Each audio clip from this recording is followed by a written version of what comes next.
नागपंचमीच्या दिवशी तुम्ही चुकूनही भाजी कापू नये, चिरू नये, तळू नये आणि जमीन उकरू नये असं आपल्या परंपरेमध्ये का सांगितलेलं आहे बरं? नागपंचमीच्या दिवशी नागाची पूजा का केली जाते? नागाला दूध का अर्पण केलं जातं? आणि सर्वात महत्त्वाचं, नागपंचमीचा संबंध फक्त नागाशी आहे की भगवान शिव, श्रीकृष्ण आणि आपल्या जीवनाशीही आहे? या सगळ्या प्रश्नांची उत्तरं आजच्या व्हिडिओमध्ये आपण जाणून घेणार आहोत.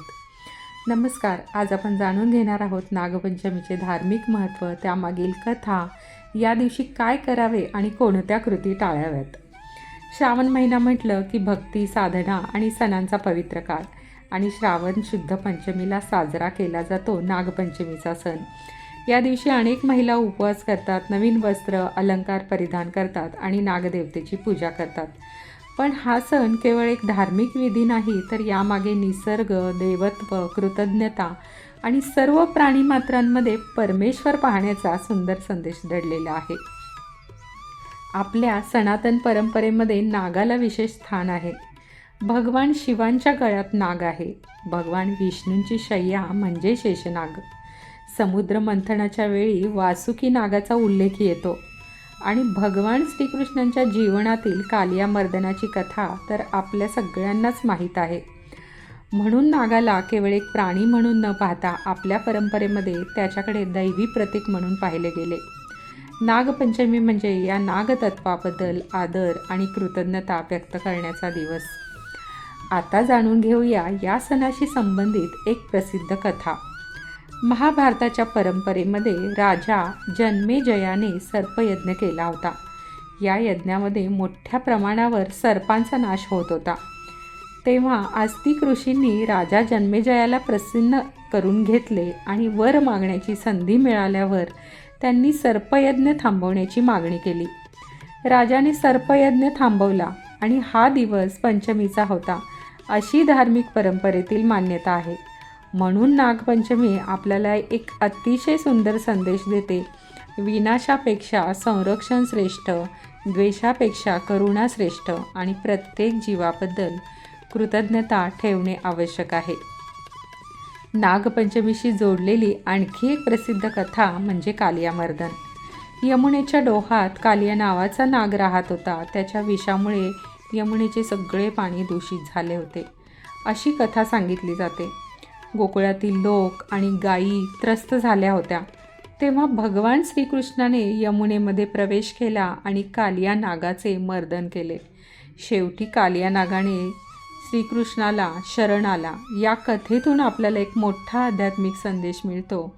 अहंकार कितीही मोठा असला तरी ईश्वरापुढे तो झुकतो आणि जेव्हा अहंकार संपतो तेव्हा जीवनात शांतीची सुरुवात होते.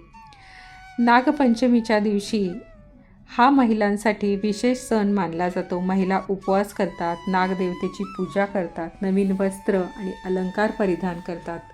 काही भागांमध्ये तर झोका खेळण्याचीही परंपरा आहे आणि नागाला भाऊ मानून पूजा करण्याची परंपरा काही ठिकाणी आढळते. या परंपरेमागील भावना मात्र खूप सुंदर आहे बरं का. भावाच्या आयुष्यासाठी, आरोग्यासाठी आणि उन्नतीसाठी बहिणी प्रार्थना करतात. म्हणून नागपंचमी हा केवळ पूजा करण्याचा दिवस नसून नात्यांमध्ये प्रेम, संरक्षण आणि कृतज्ञता वाढविण्याचा दिवस देखील आहे. नागपंचमीच्या दिवशी तुम्ही काय करू शकता? उपवास किंवा सात्विक आहार घेऊ शकता. आपल्या श्रद्धेनुसार उपवास करता येतो, पण उपवास करताना शरीराची क्षमता आणि आरोग्य लक्षात घेणं महत्त्वाचं आहे. घरामध्ये पाटावर हळद, कुंकू किंवा गंधाने नागाची आकृती काढून पूजा करण्याची परंपरा आहे. काही ठिकाणी मातीच्या नागाची प्रतिमा करूनही पूजा केली जाते. नागदेवतेला किंवा भगवान शिवांना भावपूर्ण प्रार्थना करा. हे ईश्वरा, माझ्या जीवनातील अडथळे दूर कर, माझ्या मनामध्ये शांती, सद्बुद्धी आणि करुणा निर्माण कर. अशी साधी प्रार्थनासुद्धा मनापासून केली ना तर तिचा भाव महत्त्वाचा आहे. भगवान शिवाचे नामस्मरण आपण करू शकतो. ओम नमः शिवाय हा मंत्र श्रद्धेने म्हणूया. निसर्गाचा आदर करूया. नागपंचमीचा सगळ्यात सुंदर संदेश म्हणजे निसर्गातील प्रत्येक जीव महत्त्वाचा आहे. म्हणून साप दिसल्यावर त्याला मारू नका, त्याला पकडण्याचा प्रयत्न करू नका.